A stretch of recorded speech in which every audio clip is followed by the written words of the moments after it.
Hey guys, welcome back to ASAP. Now in today's video, we are going to learn some basic features of Microsoft OneNote Notebook. So first you have to open the OneNote application, then click on File. Then here you can see the new option, click on that. Now you have to select the location where this notebook will get saved. So I will select this PC and I will give a name to my notebook. For example, ASAP Notebook. And then I will click on create notebook. Now my notebook has been created here. Now just we'll take a look at where exactly this notebook is getting saved.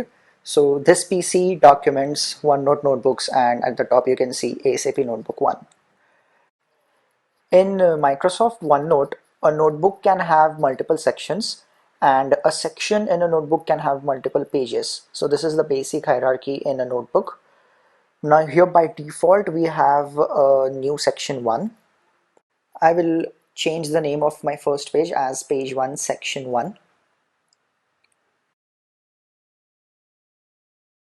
Okay. Now at the right you can see add page. Using that option I can add another page in my section 1.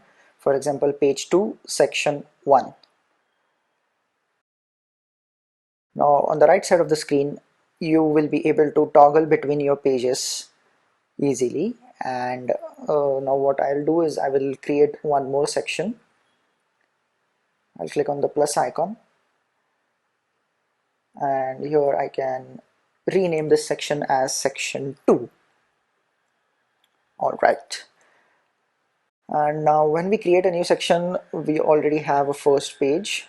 So here it is, untitled page, you can see. Let's rename that to page 1 section 2.